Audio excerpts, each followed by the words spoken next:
अजीत पवार की एंट्री से बीजेपी में खुशी तो शिवसेना में टेंशन क्यों?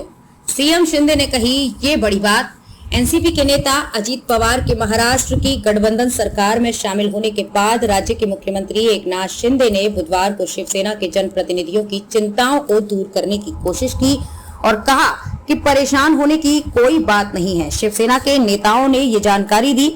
उन्होंने बताया कि शिंदे ने शिवसेना विधायकों, एमएलसी और सांसदों की बैठक की अध्यक्षता की।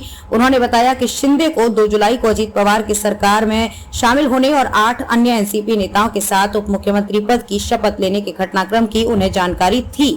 शिवसेना के कई नेता है नाराज। अजीत पवार की अगुवाई वाले एनसीपी के गुट के 1 साल पुरानी शिंदे बीजेपी की सरकार में शामिल होने को लेकर शिवसेना के जनप्रतिनिधियों के एक वर्ग ने कुछ चिंताएं व्यक्त की है। शिवसेना सांसद गजानन कीर्तिकर ने दिन में कहा था कि महाराष्ट्र मंत्रिमंडल में अजीत पवार के नेतृत्व वाले एनसीपी समूह के शामिल होने से मंत्री पद की चाह रखने वाले बीजेपी और शिवसेना के नेताओं की संभावनाएं धूमिल हो गई हैं और उनसे कुछ नाराज हैं तथा मुख्यमंत्री शिंदे इस भावना से अवगत हैं। बैठक में क्या हुई चर्चा? बदलते हुए राजनीतिक समीकरण के बीच बुधवार रात को शिवसेना विधायकों और सांसदों ने दक्षिण मुंबई में शिंदे के आधिकारिक आवास वर्षा में एक बैठक में शिरकत की।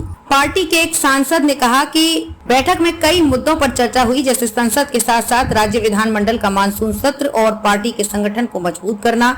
पार्टी के एक अन्य सांसद ने कहा कि शिंदे से पूछा गया था कि क्या उन्हें एनसीपी में अचानक हुए घटनाक्रम के बारे में पता था, जिस पर उन्होंने हाँ में जवाब दिया। सांसद ने कहा कि राजनीतिक घटनाक्रम बहुत तेज गति से हुआ, जिसके कारण शिवसेना के जनप्रतिनिधियों को इस बारे में पहले से सूचित नहीं किया जा सका। सांसद ने कहा कि मुख्यमंत्री ने इस बात पर जोर दिया कि अजीत पवार के नेतृत्व वाले एनसीपी समूह के सत्तारूढ़ गठबंधन में शामिल होने से पार्टी जनप्रतिनिधियों को ही मदद मिलेगी। शिवसेना एक एमएलसी ने बताया, उन्होंने कहा कि चिंता की कोई बात नहीं है क्योंकि बीजेपी और शिवसेना 1 साल से सरकार में है और एनसीपी अजीत पवार के नेतृत्व वाला गुट के सरकार में शामिल होने से इनके कामकाज पर कोई असर नहीं पड़ेगा। शिवसेना प्रवक्ता और विधायक संजय शिरसाट ने मंगलवार को संकेत दिया था कि नवीनतम राजनीतिक घटनाक्रम के बाद पार्टी के एक अन्य वर्ग में कुछ बेचैनी है। अजीत पवार खेमे से 9 मंत्रियों के शामिल होने के बाद शिंदे फडणवीस कैबिनेट में कुल 29 मंत्री हो गए हैं, जबकि 14 पद अभी भी खाली हैं।